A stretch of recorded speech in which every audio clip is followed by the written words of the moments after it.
Hai teman-teman, perkenalkan nama aku Rosima Bupati Mukaroma dengan NIM 2241103021129. Di sini aku akan membagikan sedikit materi tentang masa idah wanita karir. Simak terus ya videoku. Baik, sebelumnya aku mau nanya dulu nih ke teman-teman. Teman-teman itu ketika mendengar kata idah, apa sih yang ada di benak pikiran teman-teman semua?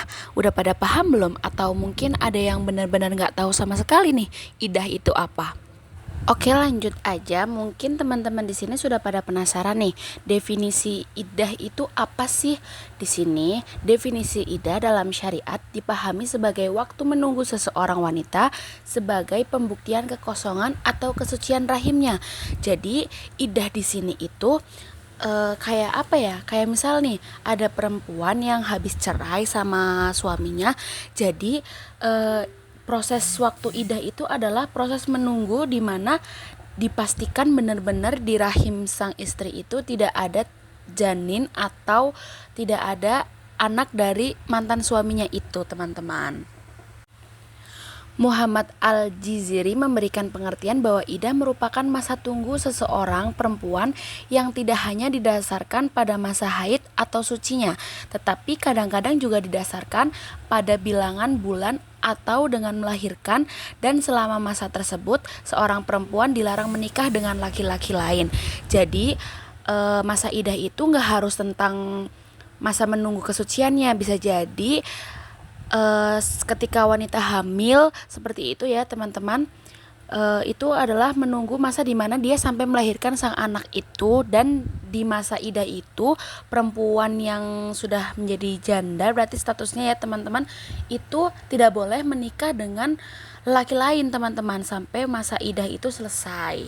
Baik, di sini ada beberapa pendapat menurut para ulama. Menurut ulama Hanafiyah, idah adalah ketentuan masa penantian bagi seorang perempuan untuk mengukuhkan status memorial pernikahan yang bersifat material, seperti memastikan kehamilan atau merealisasikan hal-hal yang bersifat etika dan moral, seperti menjaga kehormatan suami.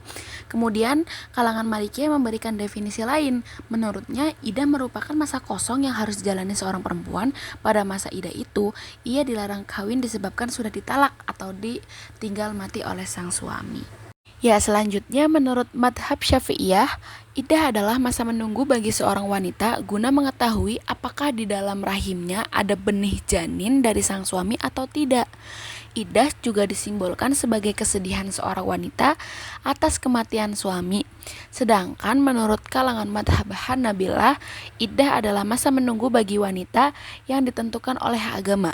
Dari definisi di atas bisa diambil kesimpulan bahwa idah adalah masa tunggu yang ditetapkan bagi perempuan setelah kematian suami atau putusnya perkawinan, baik berdasarkan masa haid atau masa suci, bilangan bulan, atau dengan melahirkan untuk mengetahui kesucian rahim, beribadah maupun bela sungkawan atas suaminya.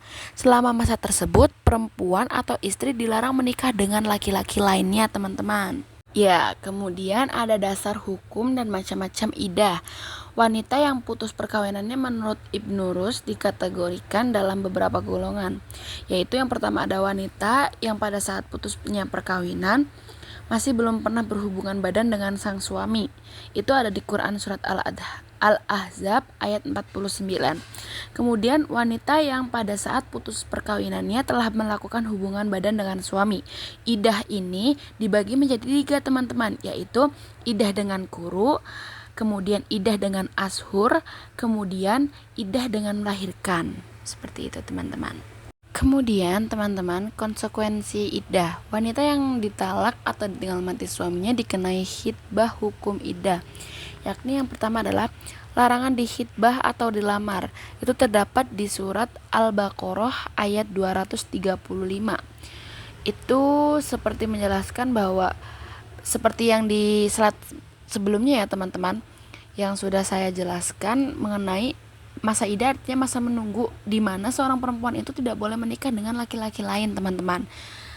Kemudian larangan selanjutnya adalah larang menikah atau dinikahi. Terdapat di surat Al-Baqarah ayat 235. Baik, mungkin pemaparan materi dari saya sudah cukup. Semoga teman-teman yang melihat dan membaca bisa paham atas materi yang saya sampaikan. Kurang lebihnya mohon maaf. Wassalamualaikum warahmatullahi wabarakatuh.